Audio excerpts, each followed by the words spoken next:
غوث کا کرم غوث کی عطا، غوث کا کرم غوث کی عطا، 11ویں شریف 11ویں شریف تاجدار۔ علامہ صاحب سے ایک سوال کرنا چاہتا ہوں، علمی حضور غوث پاک کی جو علمی خدمات تھیں، اگر آپ اس پہ تھوڑی سی روشنی ڈال دیں، وہ کیا تھیں؟ حضرت سیدنا غوث پاک رضی اللہ تعالیٰ عنہ کی علمی خدمات بھی کسی سے ڈکی چھپی نہیں ہیں۔ جس وقت عراق و عرب دنیا میں یونانی فلسفے نے ایک فتنہ برپا کر دیا تھا اور اس قدر لوگوں کے ذہن تشکیک کا شکار ہو چکے تھے کہ ہر گلی بازار کے اندر عوام الناس کے درمیان معتزلہ، باطنیہ، خلق قرآن، رؤیت باری تعالیٰ اور امتناع النظیر جیسے اہم مسائل کے اندر اس انداز سے گفتگو کی جانے لگی کہ کسی کو اپنے ایمان کی فکر نہ تھی۔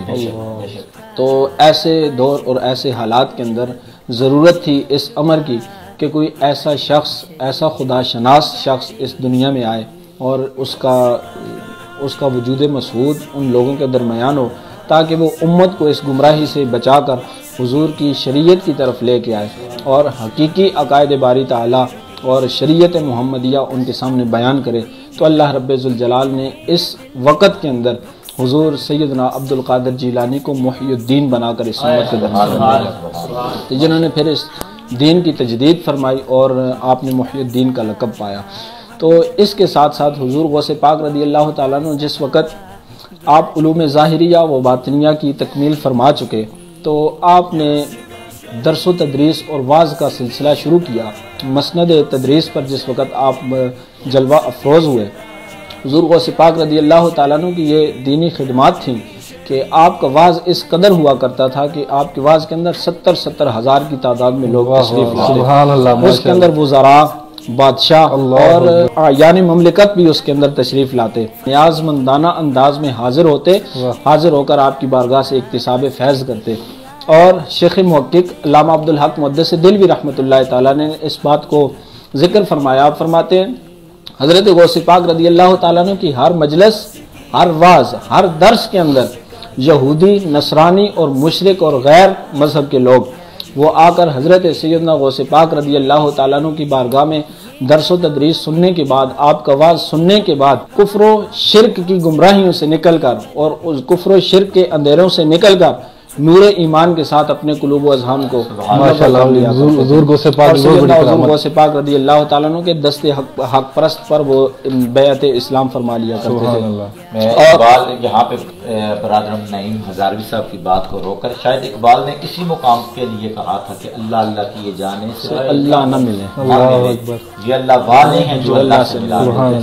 اور پھر اس مقام پر میں یہ بھی کہنا چاہوں گا کہ اعلیٰ حضرت فاضل بریلوی نے بجا فرمایا تھا کہ کون سی قسط پہ برسا نہیں جالا تھا، صرف یہودیت اور نصرانیت اور کفر اور شرک والے لوگوں کے لیے آپ کی رحمت اور آپ کے انوار و تجلیات نہ تھے، بلکہ بد کردار، بد چلن اور بد اخلاق لوگ بھی اگر آپ کی مجلس میں تشریف لے آتے، آپ کا واعظ سن لیتے، ایسے انوار و تجلیات کی بارش ان پر بھی فرماتے۔ وہ بھی جس وقت آپ کی مجلس سے اٹھ کر تشریف لے جاتے تو ایسا ان کے دل کے اندر ایسا نور سمو جایا کرتا تھا، کبھی زندگی میں انہوں نے دوبارہ وہ فسق اور فجور کے بارے میں سوچا بھی نہیں تھا۔ حضرت کی بات کو ہی میں تھوڑا سا آگے اس انداز میں چلانا چاہتا ہوں کہ حضرت سیدنا داتا علی اجمیری رحمۃ اللہ علیہ کے بارے میں ایک شعر وہ زبان زد عام ہے نا، گنج بخش فیض نور خدا ناقصارا پیر کامل کاملارا رہنما۔ حضرت سیدنا غوث اعظم رضی اللہ تعالیٰ عنہ بھی ایسے کاملوں کے لیے بھی رہنما تھے۔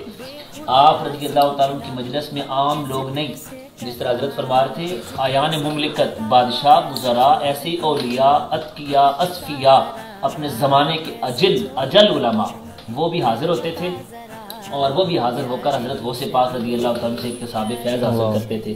تبھی میرے آج سید اعلیٰ حضرت فرماتے ہیں مزرعہ چشت و بخارا عراق و اجمیر، کون سی قسط پہ برسا نہیں جھالا۔ یہی بات ہے، حضرت سیدنا غوث پاک رضی اللہ تعالیٰ عنہ کی جو شخصیت تھی، آپ کا جس وقت درس اور واعظ ہوا کرتا تھا 400 علماء اور زعماء فضلاء اس کو قلم بند کیا کرتے تھے۔ اور اسی بنیاد پر حضرت غوث پاک رضی اللہ تعالیٰ عنہ کی اگر دینی خدمات دیکھنی ہوں تو حضرت سیدنا غوث پاک رضی اللہ تعالیٰ عنہ کی دینی خدمات اس سے بڑھ کر اور کیا ہوں گی۔ آج کے اس دور کے اندر بھی حضور غوث پاک رضی اللہ تعالیٰ عنہ کی تصنیفات جو ہمارے لیے مشعل راہ کا درجہ رکھتی ہیں، اور ان کے اندر اگر دیکھا جائے فتح الربانی، فتوح الغیب، جلاء الخاطر، بہجت الاسرار، یہ تصانیف آپ کی موجود ہیں۔ آج بھی جو بندہ ان کو پڑھ لے، حضور غوث پاک کو اپنا پیر تصور کر لے، وہ بھی ہدایت کے ماشاءاللہ یہ بہت پہنچ۔ بسم اللہ الرحمن الرحیم۔ اگر سیدنا غوث اعظم رضی اللہ تعالیٰ عنہ کے تقویٰ، طہارت اور پرہیزگاری کو ہم چھیڑ کے بیٹھ جائیں تو یہ ایک بہت لمبا ٹاپک ہے۔ سیدنا غوث اعظم رضی اللہ تعالیٰ عنہ خود فرماتے ہیں کہ لکل نبی لہو قدم، ہر نبی کا نا جو اس کا تصوف، ہر ولی کا جو مقام رستہ تصوف ہوتا ہے اور طریقت کی جو راہ ہوتی ہے، اس کے لیے کسی نہ کسی نبی کی مشعل راہ پر وہ چلتا ہے۔ کہتے ہیں وَإِنِّي عَلَىٰ قَدَمِ النَّبِيِّ بَدْرِ الْكَمَالِ، سبحان اللہ۔ اور میں جو سارے اولیاء کا سردار ہوں نا، جو ہم کہتے ہیں کہ غوث اعظم درمیان اولیاء، جو محمد درمیان انبیاء صلی اللہ تعالیٰ علیہ وسلم، فرماتے ہیں میں اپنے نانا جان کے جو فقر ہے نا اس کا وارث اور امین ہوں۔ سیدنا غوث اعظم رضی اللہ تعالیٰ عنہ آپ وہ شخصیت ہیں کہ آپ فرماتے ہیں کہ 1 سال تک فقط میں گھاس پھوس کھا کر نا، یہ گھاس وغیرہ کھا کر میں نے 1 سال تک گزارا کیا، اور میں صرف 7 پانی پیتا۔ پھر 1 سال ایسا بھی گزرا کہ میں نے پانی بھی ترک کر دیا۔ پھر 1 سال میں نے فقط پانی پر گزارا کیا۔ 1 سال ایسا بھی گزرا کہ میں نے وہ بھی چھوڑ دیا۔ حضرت غوث پاک رضی اللہ تعالیٰ عنہ نے 25 سال تک ہر رات 1 مرتبہ، یعنی رات کے اندر 1 مرتبہ پورا قرآن شریف پڑھا ہے۔ سبحان اللہ۔ 25 سال تک کوئی رات آپ کی چھوٹی نہیں۔ بے شک۔ یعنی تقویٰ اور طہارت میں سیدنا غوث اعظم رضی اللہ تعالیٰ عنہ کا تو کوئی ثانی نہیں ہے نا۔ یہ موجودہ زمانہ تو ہے ہی، آپ پتہ ہے یہ تو بدعملی کا زمانہ ہے۔ حضرت غوث اعظم رضی اللہ تعالیٰ عنہ آپ جس قدر متقی پرہیزگار تھے، اس کا اندازہ آپ اس بات سے بھی لگا سکتے ہیں، یہ ہمارے علماء موجود ہیں، آپ ان کے خاندانی دیکھیں، کسی بندے کا تعارف جو ہے نا اس کے خاندانی اعتبار سے بڑا ایک ہوتا ہے۔ آپ کے والد وہ ہیں کہ جنہوں نے ایک سیب بخشوانے کے لیے سالوں جو ہے وہ آپ کے نانا جان کی خدمت کی تھی، اور والدہ وہ ہیں کہ نانا جان نے تعارف ہی یہ کروایا تھا کہ تمہیں ایسی لڑکی سے شادی کرنی پڑے گی میری خدمت کے ساتھ ساتھ، تب تمہیں ہمیں سیب بخشوں گا، کہ جو عورت گنگی بھی ہے، جو عورت لنگڑی بھی ہے، جو بول بھی نہیں سکتی، سن بھی نہیں سکتی اور چل بھی نہیں سکتی اور دیکھ بھی نہیں سکتی۔ تو جب آپ پہلی رات کمرے کے اندر داخل ہوئے تو آپ نے کہا کہ یہ تو ایسی عورت نہیں، تو نانا جان نے کہا کہ چونکہ اس نے کبھی کسی غیر محرم کو سنا نہیں، اس لیے ہم نے اس کو کہہ دیا کہ یہ بیری ہے۔ اس نے کبھی کسی کے ساتھ بات نہیں کی، اس لیے میں نے کہہ دیا کہ یہ گنگی ہے۔ اس نے کبھی کسی غیر محرم کو دیکھا نہیں، میں نے اس لیے کہہ دیا کہ یہ کبھی اندھی ہے۔ اس نے کبھی کسی غیر محرم کی طرف چل کر یعنی قدم بڑھایا ہی نہیں ہے، تو تب میں نے کہہ دیا کہ بھائی یہ لنگڑی ہے۔